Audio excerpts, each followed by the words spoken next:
that's the bill we're going to take up. We're live. Ranked choice voting. This is, Can't wait for that. Maybe. all right. Well, with ranked choice voting, Kitty would have won. Pardon? We had ranked choice voting, Kitty would have won it practically. So, just to put it in real terms, but I'm gonna limit us, obviously this is 21 pages, we're not gonna go through all 21 pages. We are gonna deal with sort of the appropriations piece. We've already, actually, we have passed ranked choice voting once when we changed the charter of Burlington.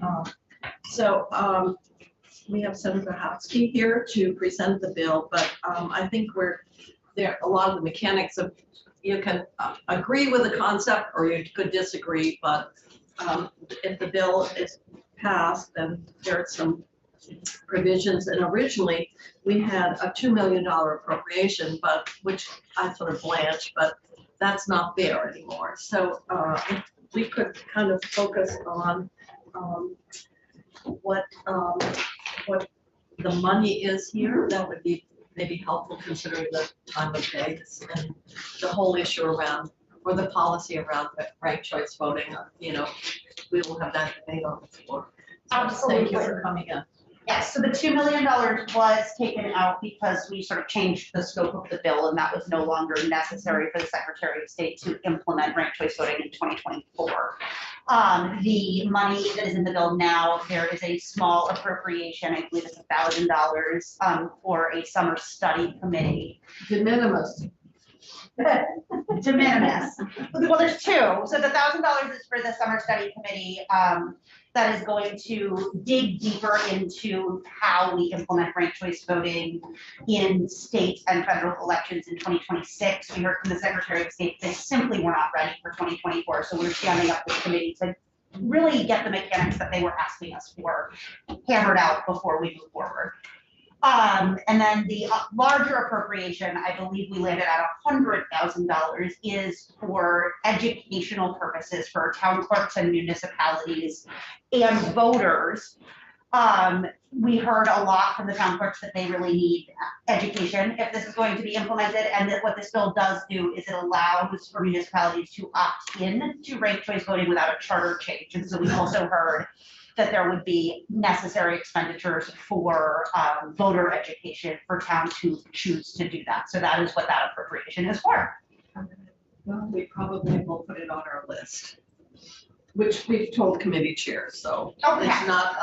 it's not a final decision at all. It's just we have an awful lot of studies and meetings and so forth, but thank you. Absolutely, and the hope is that those would be one-time expenditures to sort of get the ball rolling. Yes. Draft 3.1 is what we have on our website. Still has some highlights, but I assume that those highlights don't mean anything.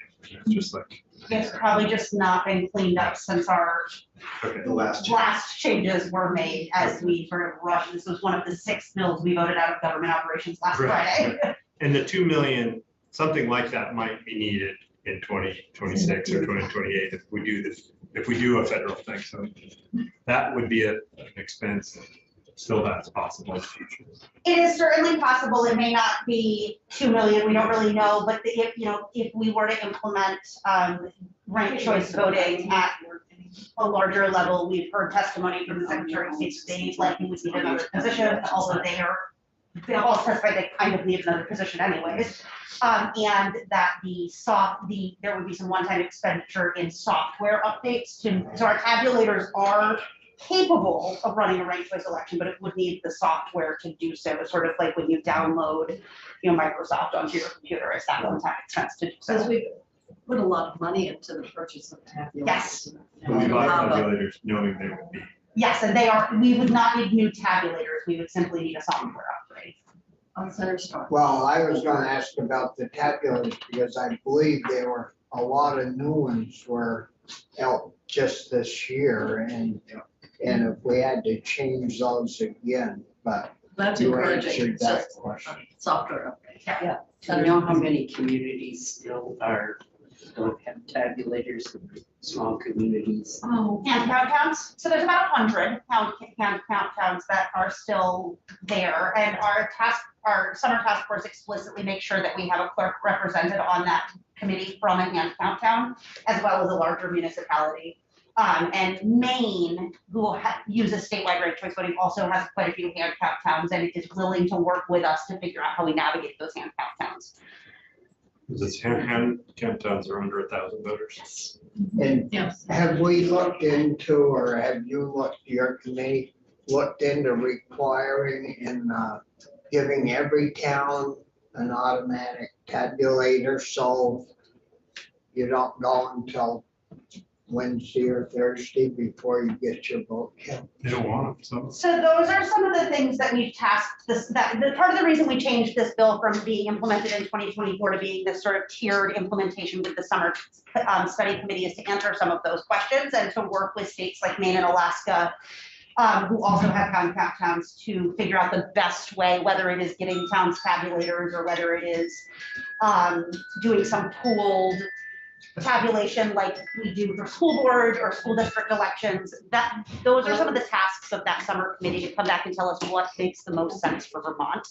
That's why we pushed out implementation. I mean, in our little town that I live in, they were skeptical. And I'll tell you, now you'd have a fist fight on your hands if To you go went back to out. hand counting. Oh, yeah, I Yeah, mean, because my town didn't want to do it either. They were like, it's why so is the state much forcing- simpler and more accurate,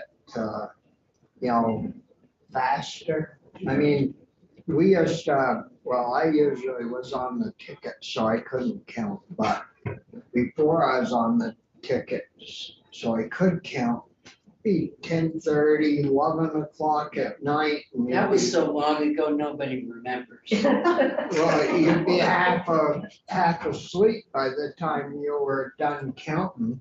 but it was fun. But there are towns that refuse, right, that insist on it. Well, I don't But know I if think they have to they're, if they have over 1,000 voters, they're required. I don't know if they're encouraged to get a tabulator and educated on how simple it is to do. And Well, the very small towns, we haven't offered tabulators to. How soon do we think we're gonna offer tabulators? I only say, because I have the smallest town in my senatorial district is the last town to report, and it's usually midnight. And we're talking about a town with only about 200 voters. So when do we think they're gonna be offered? That I don't know. When we decided to push out the implementation of this bill and put some of these questions to a task force, we sort of stopped going into the logistics, but I certainly think that, the task force will look into whether or not it makes sense to give every town a tabulator. So is the Secretary of State on that task force? So you're gonna work with them and with the LCT? Yes, the LCT, the Clerks Association, the Secretary of State, legislators, we're really wanting to, and we've asked them to answer a lot of these logistical questions so that when we come back to move towards more widespread implementation of ranked choice voting, a lot of the questions and concerns that the clerks and the Secretary of State had are answered and can really explicitly, we will then be able to explicitly say, actually, we think every town needs a tabulator. Although I know some Vermont towns may balk at being told that they have to use a tabulator. So there may be, an expansion of towns that get tabulators or more access to tabulators, but I don't imagine a world in which we mandate every town to have a tabulator. And like I said, Alaska and Maine both have hand count towns and have statewide ranked choice voting, and they have figured out different ways of making that work. And did you take any testimony from, I think it's Utah, the state Republican Party uses ranked choice voting? Did you take testimony from different ideological? Yes, so we had he was the former city clerk of Utah County, Utah, and is a Republican, and he came to Vermont and he testified about the use of ranked choice voting in Utah. They don't only use it in the Republican Party, they use it in some local races and some county races.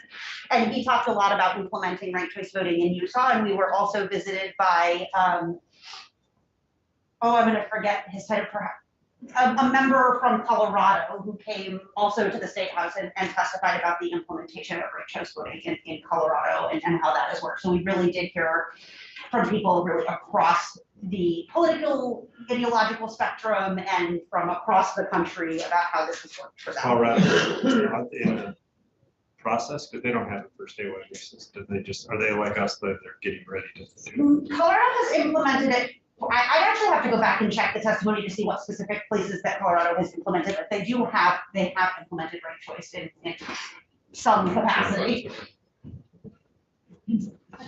Okay, any other questions? Thank you. Thank you.